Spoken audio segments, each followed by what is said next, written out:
Un matin, le silence de l'Afrique de l'Ouest s'est brisé, 3 nations ont dit non. Ce que l'on appelait stabilité s'est révélé être une dépendance soigneusement vernie. Et dans le tumulte, une voix a émergé, celle d'Ibrahim Traoré, qui osa rappeler que la dignité n'a pas de prix. Mais quand un continent choisit la fierté plutôt que la peur, que reste-t-il à perdre? L'annonce du retrait a bouleversé la carte politique du Sahel, mais elle a aussi réveillé une promesse, celle d'une Afrique qui s'appartient enfin. Ce qui semblait être une rupture militaire s'est révélé un projet civil, économique et moral.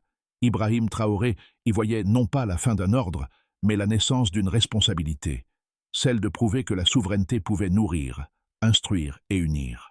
Les enjeux étaient immenses. 3 pays sans accès à la mer, 76 millions d'habitants et une économie étranglée par des décennies de dépendance au franc CFA. Pourtant, derrière ces chiffres, se cachait une idée simple: reprendre le contrôle des ressources, du travail et du récit. Si le pari réussissait, le Sahel ne serait plus un désert stratégique, mais le berceau d'une renaissance. Si l'échec venait, ce serait la preuve que la liberté, même retrouvée, ne suffit pas sans persévérance. La question n'était plus de savoir si l'Afrique pouvait, mais jusqu'où elle oserait. Tout a commencé bien avant les images des drapeaux brandis à Ouagadougou. Le 29 janvier 2025, 3 signatures ont silencieusement redessiné le continent. Le Mali, le Niger et le Burkina Faso quittaient la CEDEAO. Ce geste, plus qu'un acte diplomatique, fut un séisme idéologique.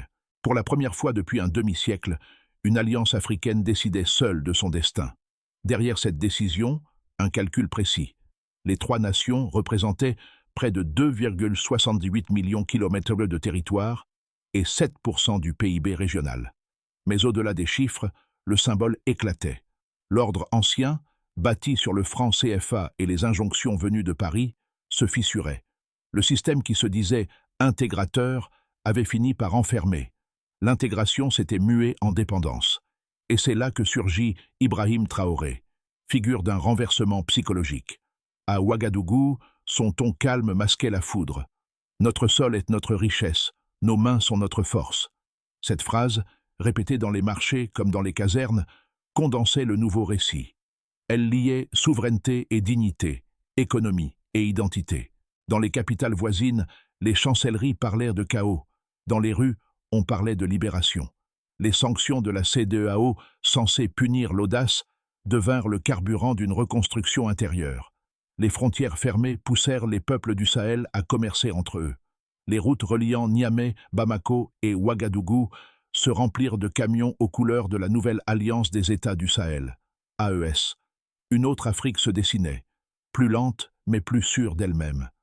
Passons maintenant au cœur de cette transformation. Il ne s'agissait pas d'une crise, mais d'une conversion. Une génération décidait que l'histoire ne serait plus écrite ailleurs. Au centre de cette mutation, un homme a su transformer la révolte en vision, Ibrahim Traoré. À 36 ans, il parlait non pas comme un chef d'État, mais comme un témoin d'époque. Ses discours, sobres et rythmés, remplaçaient la rhétorique d'allégeance par un vocabulaire d'action. Quand il parcourait les villages du Nord en camion découvert, il ne promettait pas des miracles, il promettait du travail. Sous son impulsion, le Burkina Faso redirigea ses budgets agricoles vers l'irrigation et la mécanisation. Les ingénieurs maliens et nigériens furent invités à partager leurs plans d'usines locales. Dans un Sahel longtemps décrit comme stérile, on recommença à parler de semailles et d'industrie. Les marchés de Kaya, Mopti et Zinder devinrent des laboratoires d'autonomie.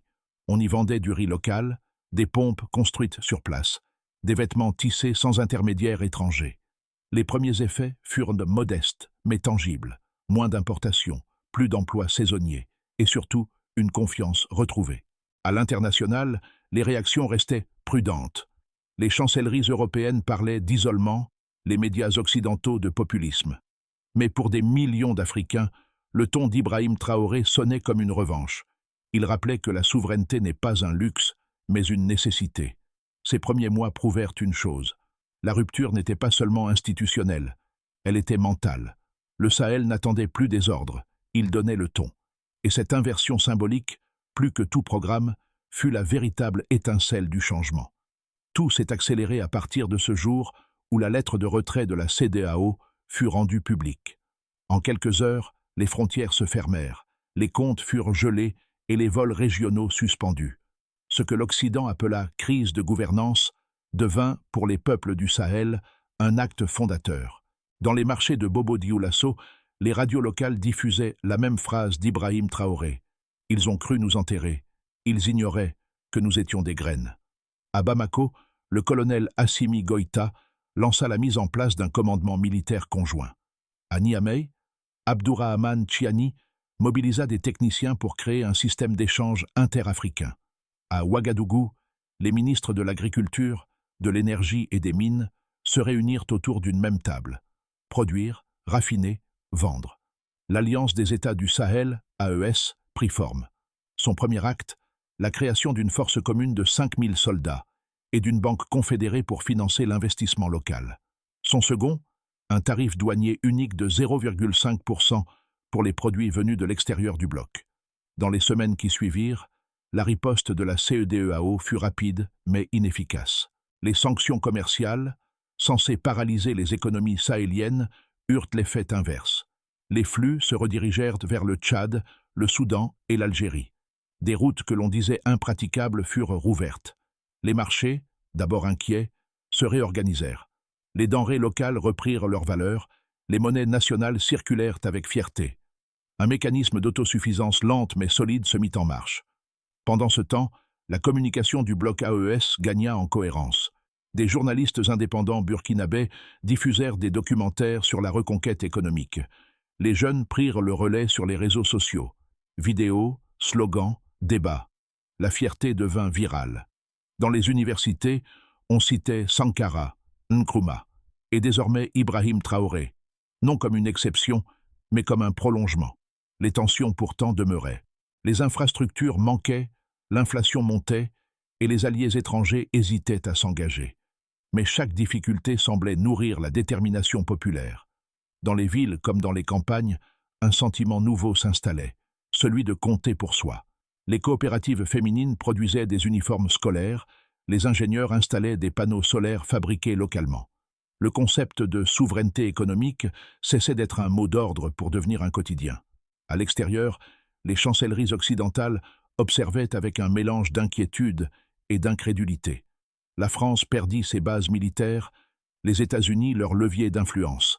La Russie et la Chine saisirent l'occasion pour proposer un partenariat sans conditions politiques. Mais le message central demeurait africain. Négocier oui, dépendre non. Ainsi se dessina la chronologie du basculement. Ce n'était plus la CEDEAO qui dictait le tempo, mais le Sahel lui-même. Et dans cette inversion historique, l'Afrique retrouvait enfin la maîtrise de son récit. Examinons maintenant les chiffres qui racontent cette histoire. Avant la rupture, le commerce intérieur entre le Mali, le Niger et le Burkina Faso représentait à peine 4,2% de leurs échanges totaux. Un an après la fondation de l'AES, cette part atteignait déjà 11,6%, soit presque le triple, un bond inédit dans une région longtemps dépendante des ports côtiers. Ce changement ne provenait pas d'un miracle économique, mais d'un principe simple, produire pour soi avant d'acheter ailleurs. Au Burkina Faso, les importations de riz en provenance de Côte d'Ivoire chutèrent de 38% en 10 mois. Dans le même temps, la production céréalière locale augmenta de 22%, grâce à un plan d'irrigation financé par le Fonds confédéré AES. Chaque pourcentage n'était pas qu'un indicateur, c'était un acte de résistance chiffré, une reconquête silencieuse de la valeur. Le gouvernement, inspiré par Ibrahim Traoré, baptisa cette stratégie « économie patriotique », une forme de réalisme endogène qui transformait les contraintes en moteur d'invention. Au Niger, la répartition des revenus issus de l'uranium fut renégociée. L'État, autrefois minoritaire, conserva désormais 52% des bénéfices nets contre seulement 18% avant 2025. Ce glissement de 34 points symbolisait plus qu'un succès financier. Il redéfinissait la propriété du sous-sol africain. Chaque tonne exportée devenait une déclaration d'indépendance. Au Mali, les petites raffineries d'or et de bauxite commencèrent à fonctionner à pleine capacité. Elles produisaient près de 3,5 tonnes d'or raffiné par mois, contre 1,1 tonne un an plus tôt. Les revenus supplémentaires furent investis dans l'éducation technique et les infrastructures rurales. Les jeunes formés sur place construisaient eux-mêmes les installations, rompant avec le modèle où la technologie venait toujours de l'extérieur. Ces évolutions quantitatives révélaient une dynamique qualitative. Le Sahel avait trouvé son rythme. Là où la CEDEAO imposait des sanctions, l'AES répondait par des statistiques. Là où l'Occident brandissait le spectre de l'isolement, les tableaux de bord africains montraient une croissance par la cohésion. Les analystes de Paris ou de Washington pouvaient douter, mais les chiffres ne mentèrent pas. La base économique se déplaçait du contrôle à la création. Ibrahim Traoré résumait cette transformation d'une formule. Nos bilans ne sont plus en euros, ils sont en efforts collectifs. Cette phrase, gravée sur les murs d'université à Ouagadougou, rappelait la logique du mouvement. L'économie n'était plus un domaine réservé aux élites, mais un langage partagé. Ainsi, au cœur d'une région souvent mesurée en déficit, le Sahel présentait enfin des excédents, non pas seulement de production, mais de confiance. Et dans ce retournement statistique, le mythe d'un continent condamné à dépendre se fissurait, point par point, chiffre par chiffre. Face à ces avancées, les critiques n'ont jamais disparu. À Paris, à Abuja ou à Washington, des experts affirmaient que l'alliance des États du Sahel ne pouvait tenir sans aide extérieure. Selon eux, 3 nations enclavées, pauvres en infrastructures et riches seulement de symboles, finiraient par s'épuiser. Ils voyaient en Ibrahim Traoré un tribun plus qu'un stratège, un orateur porté par la ferveur plutôt que par la planification. Leur argument semblait solide. Sans capitaux étrangers, comment financer la transformation structurelle d'économies fragiles? Sans logistique côtière, comment exporter, échanger, croître? Pourtant, un autre raisonnement, plus ancré dans la réalité sahélienne, s'imposait. La dépendance n'avait jamais apporté ni stabilité ni prospérité. Les décennies d'assistance avaient produit des budgets soumis, des industries fantômes et des générations entières privées de repères. Le risque de l'autonomie, aussi rude soit-il, valait mieux que la certitude de la tutelle. Là où les sceptiques voyèrent des pertes, les partisans voyaient des semences. La force du projet AES ne résidait pas dans sa richesse initiale, mais dans sa cohérence morale. Il ne s'agissait pas d'isoler, mais de relier autrement. Relier la terre aux paysans, les mines aux ouvriers, les écoles aux besoins locaux. Cette approche, que Traoré appelait « souveraineté intégrale », inversait la hiérarchie du développement. Ce n'étaient en de plus les investisseurs étrangers qui dictèrent les priorités, mais les citoyens eux-mêmes. Les opposants répliquaient que le nationalisme économique mène souvent à l'échec. Les défenseurs répondaient qu'il n'existait pas de nation sans appropriation économique. Et dans les rues de Bamako comme dans les marchés de Niamey, la réponse populaire ne se formulait pas en théorie, mais en actes. Les ateliers tournaient, les chants s'étendaient, les voix s'unissaient. Ainsi, la critique trouvait enfin un adversaire à sa hauteur, la réalité. Le Sahel n'avait peut-être pas encore gagné, mais il avait cessé de se justifier. Et cela, dans l'histoire africaine moderne, valait déjà une révolution silencieuse. Le vent a tourné, comme l'ont décrit les médias locaux, au milieu de l'année 2025, moment où le doute devint certitude. Ce n'était plus un pari idéologique, mais une transformation mesurable. Les premiers bilans de l'AES montraient un fait inattendu. Malgré les sanctions, le commerce régional progressait plus vite que jamais. Au cœur de ce basculement, Ibrahim Traoré lança une phrase devenue repère. « Nous n'avons pas besoin d'être grands pour être libres, mais libres pour devenir grands. » Ces mots résonnèrent dans tout le Sahel, comme un appel à persévérer. Les marchés se stabilisaient, les coopératives se multipliaient, les universités formaient leurs propres ingénieurs. Même les critiques les plus sévères durent admettre que la résilience sahélienne dépassait les prévisions. L'Occident commença à changer de ton. De la condamnation, on glissa vers l'observation prudente. Des diplomates européens évoquaient désormais l'expérience AES plutôt que l'isolement des putschistes. Ce pivot symbolique marqua la mi-parcours. La rupture n'était plus perçue comme une folie, mais comme une hypothèse crédible d'avenir. Le Sahel cessait d'être une marge. Il devenait un modèle en gestation. Les effets concrets de cette réorientation se firent sentir à plusieurs niveaux de la société. Dans les zones rurales, d'abord, la révolution fut visible. L'irrigation redonna vie aux champs abandonnés, les récoltes de mil et de riz augmentèrent de 30% et les coopératives féminines se multiplièrent. Les paysannes, autrefois dépendantes des ONG étrangères, vendèrent désormais leurs produits sous le label « Fait au Sahel ». Elles n'étaient plus bénéficiaires d'aide, mais actrices d'un marché local en expansion. le visage de la souveraineté devenait féminin et communautaire. Chez les entrepreneurs urbains, l'impact fut tout aussi marqué. Les restrictions d'importation forcèrent la créativité.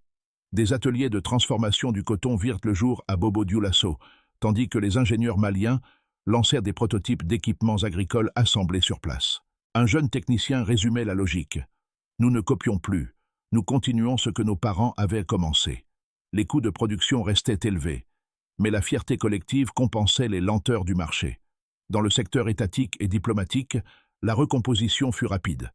Les 3 gouvernements de l'AES adoptèrent un code économique commun. Priorité à l'emploi local, taxation différenciée pour les entreprises étrangères et transparence dans les appels d'offres. Des délégations russes, chinoises et turques signèrent des protocoles d'accord, mais cette fois sous conditions africaines. Les nouvelles infrastructures, routes, raffineries, réseaux solaires, furent cofinancées sans tutelle politique. Cette inversion du rapport de force marqua un tournant. Pour la première fois, les négociations se déroulaient à Ouagadougou et non à Paris. Sur le plan culturel et éducatif, le changement fut encore plus profond. Les manuels scolaires révisés placèrent désormais l'histoire africaine avant la colonisation. Les élèves burkinabés étudiaient Thomas Sankara et Ibrahim Traoré comme les 2 pôles d'une même lignée. Dans les universités, on enseignait la géopolitique des ressources locales, plutôt que la macroéconomie d'importation. Une génération grandissait en apprenant que la souveraineté n'est pas un slogan, mais une discipline. Enfin, sur le plan régional, l'exemple AES inspira des échos. Au Tchad, au Soudan, en Guinée, des mouvements civils commencèrent à évoquer l'option sahélienne. Les élites hésitaient, mais les peuples observaient. Ce que le Sahel démontrait, c'est qu'une dépendance peut se rompre sans effondrement, et qu'une révolution économique peut se faire sans effusion de sang. Ainsi, les conséquences dépassaient les chiffres. C'était tout un imaginaire africain qui changeait de centre de gravité. Le Sahel n'était plus un désert politique, mais une matrice d'identité. À l'horizon d'un an, 3 trajectoires se dessinent pour l'Alliance des États du Sahel. La première, que l'on peut appeler scénario de base, repose sur la continuité prudente, maintien de la stabilité politique, progression lente du commerce intérieur et consolidation du modèle d'autosuffisance. Dans cette version, les pays de l'AES atteindraient une croissance moyenne de 4,8%, portée par l'agriculture mécanisée et les coopératives régionales. Les institutions naissantes gagneraient en efficacité, les tensions sociales resteraient sous contrôle, et la légitimité d'Ibrahim Traoré s'ancrerait dans les résultats concrets plus que dans le discours. Le scénario optimiste imagine une intégration accélérée. La création d'une monnaie confédérale, déjà en étude à Niamey, deviendrait réalité d'ici fin 2026. Les échanges intra-régionaux franchirent le seuil de 20%, soutenus par de nouvelles infrastructures financées conjointement par la Chine et la Turquie. Les bases logistiques construites au nord du Mali serviraient de hubs pour la distribution sahélienne. Dans ce cadre, le Sahel deviendrait non seulement autonome, mais attractif. Un pôle émergent pour l'Afrique de l'Ouest post-franc CFA. La renaissance sahélienne cesserait d'être un concept pour devenir un précédent historique. Mais le scénario pessimiste reste possible. Inflation, divisions internes, pressions étrangères. 3 menaces qui, combinées, pourraient fissurer l'édifice. Si les élites bureaucratiques reprennent le dessus, ou si les partenaires extérieurs réintroduisent une dépendance masquée, la flamme d'autonomie pourrait vaciller.